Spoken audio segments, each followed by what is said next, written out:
here for the First World War? Well, get in already! Alright, so, I was thinking, what's the best way to explain this big war? And then I found it. Because yesterday, while I was looking for the next game to rent, I found an absolute juicer. World War I, the game. Man, I don't get excited often, but games just, I don't know, makes me feel alive, you know? There we go. Oh yeah, dude! it's sick! Start game, options, credits, no one cares. Let's get straight to it, huh? Gaming Night episode 73, here we go! Historically Facts, part 17. Ah, straight to it then, huh? Okay, alright, I dig it. Where are we though? Oh yeah, that makes sense. Hey, you are lucky that I'm an esteemed historian on the side. I bet you don't even know what happened on the 28th of June 1914, arguably the most important date of the war. Alright, fine, guess I'll give you a bit of a backstory, huh? It's easy to say World War I started just because a funny troll shot some duke and then all countries started to kill each other. In reality, it's a little bit more complicated than that. You see, it started with everyone's favorite tinderbox, the Balkans. This part of the continent is a patchwork of cultures and religions who all wanted their own powerful and independent states. This particular one, Serbia, was on the rise. This nationalist kingdom had just defeated the Ottomans and Bulgaria, and wanted to unite with their brothers in Bosnia to build a big happy Yugoslavia. But Austria-Hungary, which annexed these lands just a few years ago, was in the way. To make Bosnia part of Serbia anyway, a group of nationalist Bosnians hatched a clever plan. They would kill Archduke Franz Ferdinand, the heir to the Austro-Hungarian Empire. To them, the Archduke was a problem. His reforms in Austria-Hungary could make the southern Slavs in the empire happy with autonomy, rather than unity with Serbia. The man who stood in the way of nationalist dreams had to go. Violently. And that brings us to where we are now. What is our first mission anyway? Kill the Archduke? Oh god, okay, wow, that is a bit much, isn't it? Luckily it's just a game, so whatever, but yeah, still weird way to start your game. Well, better get to it then. I think the best way to succeed on this mission is just to do what the real killer did. No, not yet. The original plan was to blow the man up. The kill strategy was straightforward. The visiting Archduke was cruising down the streets in an open-top car, so they would simply throw a bomb. When the target passed by, the first two assassins pushed it out, but the third did throw a bomb, though it bounced off the back and exploded the car behind it. Dramatically, to escape judgment, the assassin who threw it swallowed cyanide and jumped into the river. But the cyanide was old and the river had basically dried up because of the summer heat. Tough luck, buddy. The assassination attempt really wasn't going very well. But the Archduke decided, you know what? Why not stay in this city that's trying to kill me and go visit some wounded friends in the hospital? So they drove to the hospital. However, the driver took a wrong turn. By extremely dumb misfortune, right there was Gavrilo Princip, one of the assassins. Still, firing a gun at a driving car is pretty tough. However, by even dumber misfortune, one man in the Archduke's party spotted that the driver took a wrong turn and yelled at him to reverse back onto the main road. The driver did, very slowly, and basically stood still right in front of Princip. So, why did the Archduke come back knowing people were trying to kill him? I don't know, maybe he wanted to die. Couldn't be me, am I right?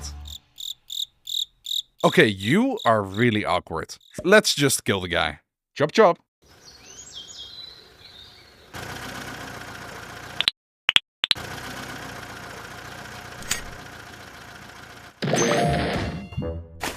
Oh wow, you actually just killed him like that. I might have underestimated your gaming skills. Let's go to level 2. Murderer. Are you serious? 1 level per disc? I know it's the Great War, but surely this old console can handle loading 2 levels at once in its memory. Whatever, let's just get this over with. And I guess now we finally get to talk about the actual war.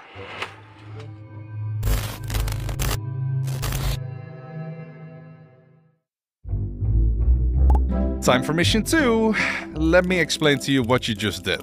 After Franz Ferdinand got killed, Europe's alliance system started working. Austria declared war on Serbia, which they held responsible for the assassination. Serbia's Slavic and Orthodox ally Russia immediately got involved. Germany was allied to Austria, so they declared war on the Ruskies and on France for, I don't know, good measure. And the war officially has begun. To beat France quickly, the Germans had come up with the Schlieffen Plan. This plan involved asking Belgium nicely if they could come in through their territory to avoid France's fortifications.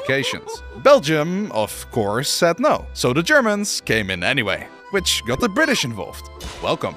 Germany hoped that it could end the war in the West quickly if it could just knock France out. In the first month of the war, Germany steamrolled the Entente in Belgium and northern France. However, they got stuck at the Battle of Margny near Paris. The overstretched Germans were forced to retreat and set up defenses at the River Aisne by digging trenches. The pursuing French and British soldiers painfully found out that the German defenses were too strong to break. So they tried a different tactic: outflanking. And that brings us to the city of Albert, the next favorite hotspot for trench warfare. It's not the first place they will start digging down, but it is one of the few places where the trenches don't move even a single centimeter for many long years. Or at least, it will be, since there isn't anything here yet. But it will be soon. Hold on, let me just Skyrim bucket fly ourselves up a bit. It's a game glitch. Surely this glitch still works. Come on, glitch with me. Oh, here we go. I wonder if there's fall damage. Don't worry, I won't drop you, buddy. I'm not that cruel. Alright, any second now. Oh, here it comes. Crazy, huh? How your entire city and future gets wiped out just because people on the other side of Europe were angry at each other. Unfortunately, since both sides had the idea to flank the other, they both started to rush like crazy towards the sea, desperately trying to outpace the other. Every meter they walked, they also left behind a meter of trenches. And after a very exhausting running and digging competition, Western Europe was literally cut in half by trenches. From the North Sea till the mountains of Switzerland, one long line.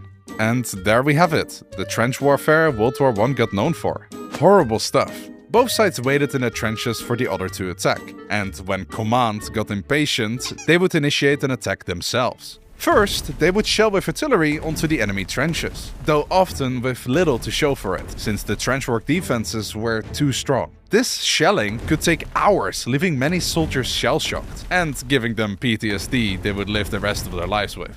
Then, when command believed the enemies had been traumatized enough, they would blow the notorious whistle and shout something dramatic like, "We're going over the top, boys!" and sent many young men to cross the no man's land in between, which could span over 200 meters in some cases. Unfortunately, being sent over the top would mean you are most likely going to die there, since the artillery often didn't take down the machine gun spots. Or even if they did, by then the positions would be reinforced again. Both sides would try desperately to get into each other's trenches and sweep them out. But even if they did, by then the enemy would have dug another trench right behind the first, meaning the whole painstaking scenario had to repeat all over again.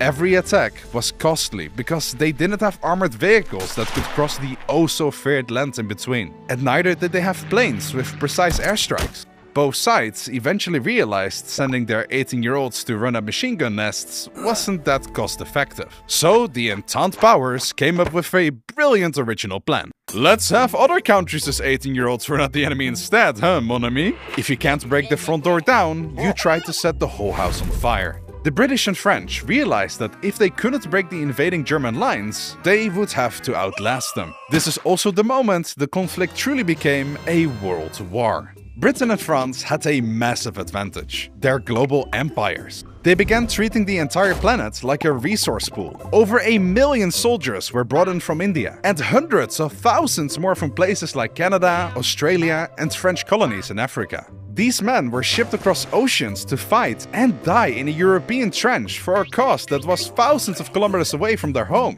For the Allies, aka the Entente powers, the strategy was that simple. They could just keep importing men and food forever. Germany, however, was in a completely different position. They were effectively trapped. The British Navy, being extremely powerful, simply established a total blockade in the North Sea, cutting Germany off from global trade. While the Allies were importing meat and wheat from the Americas, Germany was slowly starving. They couldn't get fertilizer for their crops or rubber for their vehicles. They got so desperate that their scientists literally invented a brand new technique on how to chemically extract nitrogen from the air just to keep making gunpowder? That's crazy. But what if you could avoid the British blockade by being underwater?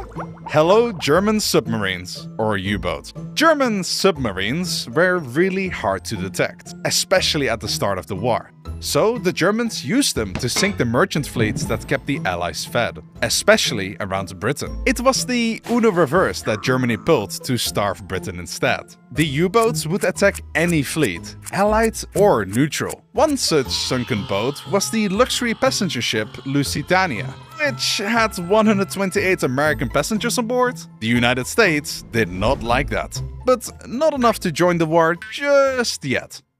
Let's go down before the Germans turn us into gunpowder as well. And we still gotta do the mission. Within a year of war here at the Western Front, new techniques were developed to try to get the upper hand. The Germans, for example, hid hundreds of gas canisters on the front of their trenches. And when the wind started to blow the right direction, they unleashed the massive human rights violating gas cloud that pushed the Entente powers back for kilometers. It also somewhat caused problems to the Germans themselves, since when the wind decided to blow the opposite direction, they themselves started dying. Another notable war development here at the Western Front was the introduction of land ships, also known as the first tank. At the Battle of the Somme, the British unveiled 18 Mark I tanks. Imagine the terror of the Germans as they peeked into the no man's land and saw 18 of those slow-moving boxes with guns approaching them. Not all of those tanks made it to the trenches though, as most broke down before they reached it, but those who did, they simply drove over the trenches. At first, the German soldiers panicked and ran. They had never seen a moving fortress before, but they also quickly realized that if you hit a tank with a direct artillery shell or a bundle of grenades, it would explode or catch fire. The Germans later in the war also made a whopping 20 tanks themselves, but they were quite literally garbage cans. So they instead decided to focus on the fairly quickly invented anti-tank mine and anti-tank rifle. And I think that's all you need to know now about the Western Front of the war. What is the mission again? Oh god, okay, why again so dark? Well, I'm out, buddy. I'm not going to tell thousands of parents their digital boy won't be coming home tonight. You can do it again.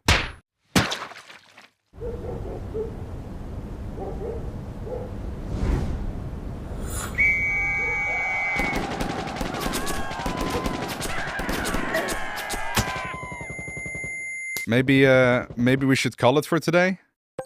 Games are supposed to be fun, and so far I don't see the fun in this. So I'm ending the video here. Thank you guys for watching the video. Huh? Disc 3? Are you pulling one on me? I told you, I'm not playing more. I don't like this game at all. Next week, another. It seems you are trying to skip out from playing my game.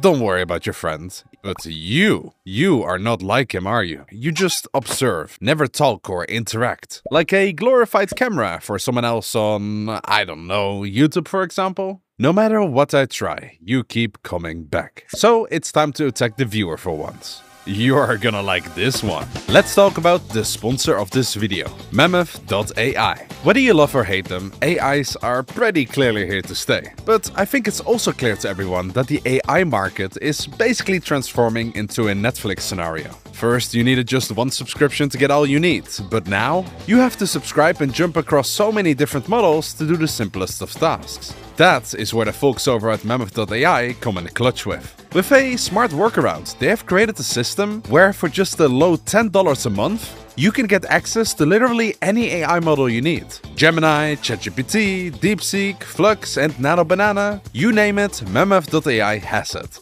If you use AI regularly and you want to save money, click the link in the description to give it a try today. Generally, if you're trying to save money, give them a try. And I think that's enough viewer torturing for today. Good luck with your friend Oliver, my new prisoner. Did we just get physically sucked into the game? And let me guess. We have to finish the mission first. Okay, well, can't be that bad. Just to make sure we maximize our odds of succeeding, let me quickly run you through where we are right now in the war, because this disc just skipped us over so much information. Though the Germans expected the Russians to take months to mobilize when they started their French offensive in 1914, in reality, the Russians were invading East Prussia within a mere 2 weeks. Germany panicked, but sent 2 pro-generals who absolutely crushed the Russians at the Battle of Tannenberg. They destroyed an entire Russian army so badly, the Russian commander did a /kill. It's not entirely his fault though, since the Russian Empire was basically a 19th century country trying to play a 20th century war. By 1915, Russia was in a great retreat. Germany and Austria-Hungary launched a massive offensive that shattered the Russian lines. Russia lost Poland, Lithuania, and half of Latvia. They suffered 2 million casualties in 1 year and were sending soldiers to the front without rifles, telling them to just pick one up when a comrade died. It's also why, when we speak about World War I's East European wars, that we never mention trenches. That is because both the trench line would be so incredibly long that they simply didn't have enough men for it, but also because Russia was up to this point so beat that there was no need to dig down. Meanwhile, the Austro-Hungarian Empire, you know, where it all started, was struggling badly. Their army was a patchwork of dozens of different languages, and half the soldiers didn't even want to be there. They would spend years getting beaten by tiny Serbia, which they only managed to defeat after Bulgaria joined and backstabbed them. They also lost millions of men to the Russians, needing Germany constantly to build them out, which drained Germany's strength in France. And that only got worse in 1915, when Italy, who was supposed to be neutral for Germany, switched to the Allies because they were promised Austrian lands by the Entente powers. This opened a brutal front in the Alps, which was vertical warfare in the snow. They fought a whopping 11 battles at the same river for years and barely moved the line. It was like the trenches in France, but with freezing temperatures and avalanches. Big Bro in the east, the Russian Empire, made use of the Italian distraction and suddenly appeared with millions of new recruits, weapons and artillery. Turns out the Russians threw all their money at the war effort and were ready for revenge. The Russian general Brusilov realized that the old way of attacking one spot didn't work.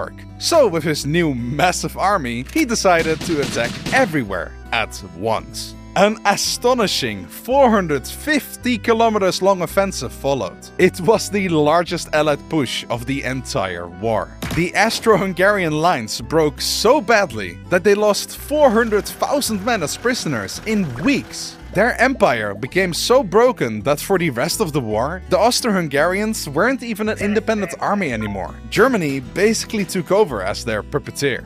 But how about the other side of the planet? It's called World War, not Europe War, right? You know what? You're right. A lot of YouTube videos that speak about World War I completely forgot to mention anything outside of Europe. Because, yeah, all over the world, both sides tried to one-up each other. Violently. After joining the Entente in 1914, Japan immediately snatched German colonies in China and the Pacific Ocean, while the British and French took out colonies in Africa. The Germans fought a 4-year guerrilla war in Tanzania, while getting all sorts of funky friends to rise up against the Entente, like Islamic insurgents in North Africa or South African Boers. But there's one world power that we haven't mentioned at all yet up to this point. The Ottoman Empire. They joined the war kinda unnecessarily in 1914. They figured if they helped the Germans win, they could probably snatch back some lands they'd lost over the last century. This was a massive problem for the British. Suddenly, their shortcut to India through the Suez Canal was under threat,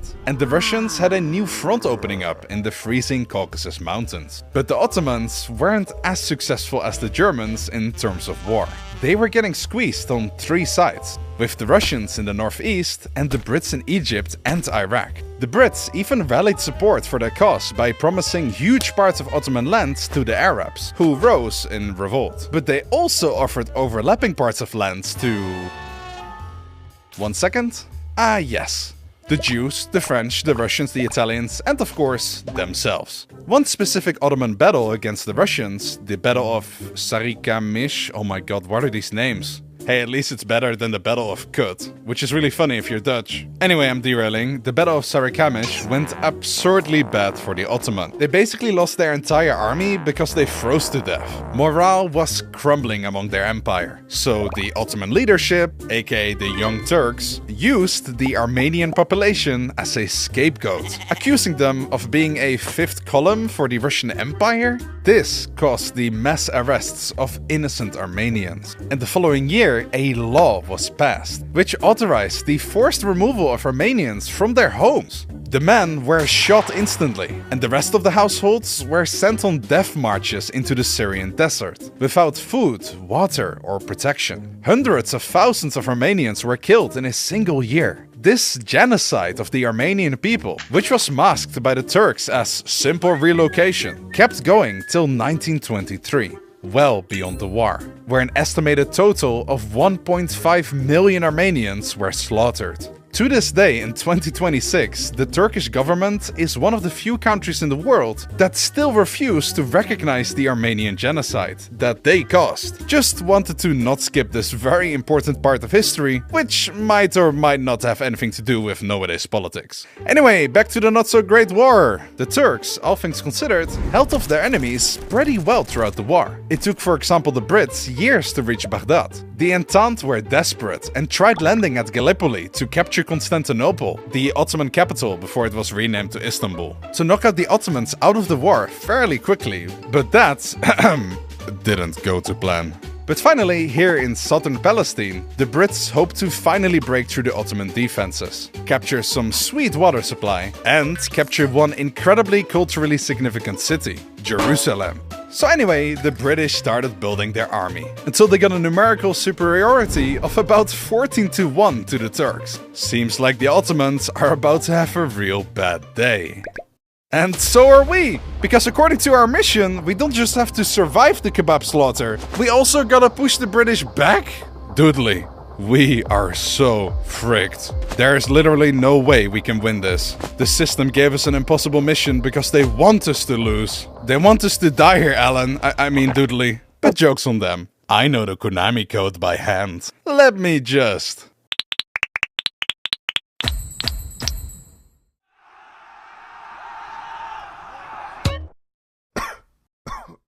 Wow, I can't believe that worked. Good thing this is a video game and not actual history, because in the real world, the Ottomans basically got squashed. And after this battle, they were essentially for the rest of the war on the back foot. That is how bad this skirmish went. Anyway, let's get the hell out of here, dude. Oh my god.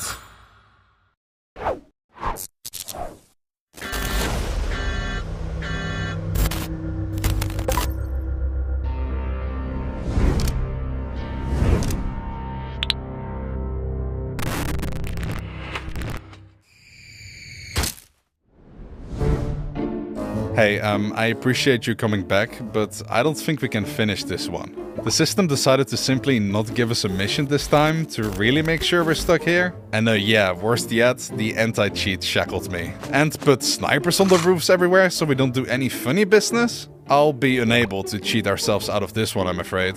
Someone really wants to imprison us here, dude. But that doesn't mean we will lose this one. Come on, I have a plan. Old consoles are susceptible to memory leaking and memory manipulation. There can only be so many assets loaded at the same time, or the system might crash. And my guess, with all these anti-cheat agents on full alert, that the system's memory is already at high capacity. We'll play along for now, and when the time is right, we'll break out of this thing. We got this, bro.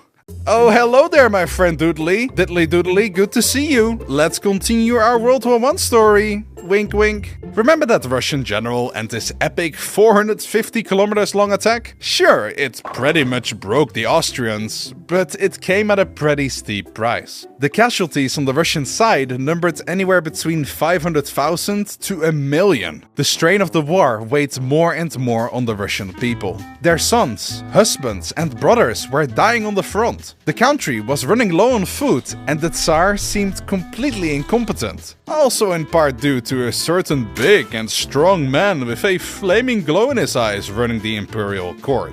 So, naturally, the Russian people trashed the country. In just 8 days, a strike in Petrograd turned into a revolution that got rid of the Tsar and turned the empire into a republic. The new Russian Republic didn't change much though, cause the war kept going and the people kept suffering, so the Russians got rid of the republic too, and now they're trying this new thing that all the cool kids are into: communism.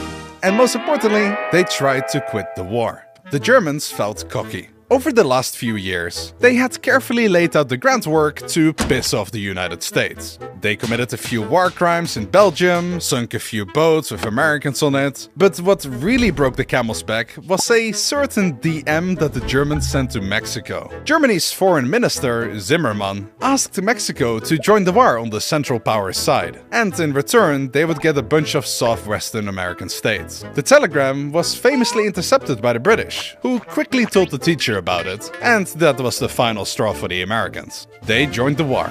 Though frankly, money also played a big part. The Americans had loaned a lot of money to the Entente, and if they lost the war, they probably wouldn't see their money again. Yeah, sure. The British just so happened to come across a telegram that would anger America. Seems awfully convenient, don't you think? I bet the British made it. Nine, it was us. Yeah, maybe not our brightest move, confirmed the Germans a few weeks later. Going once more back to Russia, the new Soviet government had a problem. They promised the people to pull out of the war, but Germany wouldn't let them go without a pretty bad peace deal. Okay, hear me out. What if we just stop? Like, we tell the Germans we aren't fighting anymore, but we also don't sign their stupid treaty. We call it no war, no peace. We just walk away and surely they won't be cruel enough to attack an unarmed new government, right?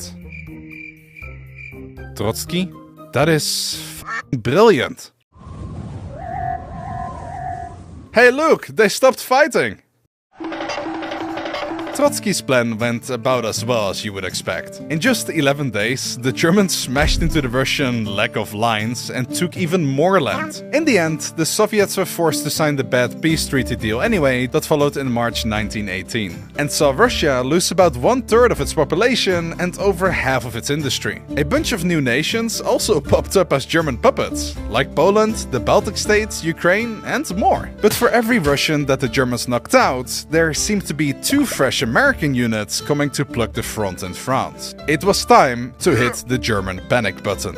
France needed to be defeated before there were too many fresh Americans at the front to win the war. So the Germans gathered their soldiers and threw everything at the Entente. The Germans bomb-rushed the trenches, fought hard and got pretty close to Paris. But in the end, they weren't strong enough to bring the offensive home. The supplies ran out and Germany was starving. The Central Powers were pretty much done after this spring offensive, and the dominoes slowly began crushing down. In September, the Entente KO'd Bulgaria after an offensive from Greece. The Greeks had been having an identity crisis throughout most of the war, but at the end decided that they were with the Entente after all. With Bulgaria out, Constantinople was exposed, and so the Ottomans decided to sue for peace as well. Austria-Hungary decided to lose the battle to Italy so badly that it broke the empire into a gazillion pieces. And for the Germans? Well, after successfully wasting their final resources, the Allies punched back. And they punched back hard. At the Battle of St. Quentin Canal, the German defenses in France essentially Thanos snapped. The armies were in full retreat, and to make it extra spicy, there were mutinies and even a full-scale revolution in Germany itself. On November 9th, Kaiser Wilhelm II abdicated and fled to the Netherlands. 2 days later, Germany surrendered. The 4-year-long war that caused roughly 40 million total casualties was finally over. But the most important part is yet to come, which is why the system put us here at Versailles, where the treaties ending the war are signed. As a result of the treaties, Austria-Hungary broke up into a bajillion pieces, and the Ottomans also got partitioned into bits. Also, remember those Eastern European countries the Germans liberated after beating Russia? Well, with the Germans beaten as well, the situation there can be best described as a complete free-for-all. As for the Germans themselves, well, the Entente wanted to prevent Germany from becoming a world power ever again, and their demands are massive. This is it. There's no way the system's memory is big enough to handle the Allied demands against Germany. When the memory starts to overload, run as fast as you can out of render distance. The system should unload us when it tries to clean up storage. And fingers crossed, we'll be free.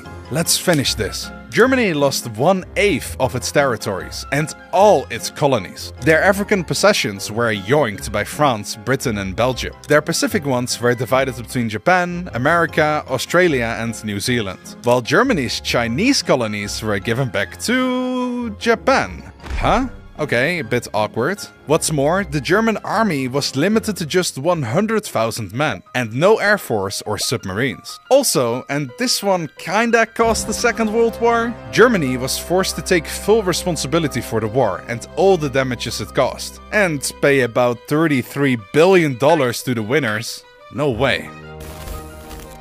Maybe if we just raise one more demand, the entire thing will crash. Gee, I sure wonder if the Entente Powers also occupied any parts of Germany. I'm talking about the Rhineland, by the way. Run! Oh god. Okay, this is it. Any last words if we don't make it?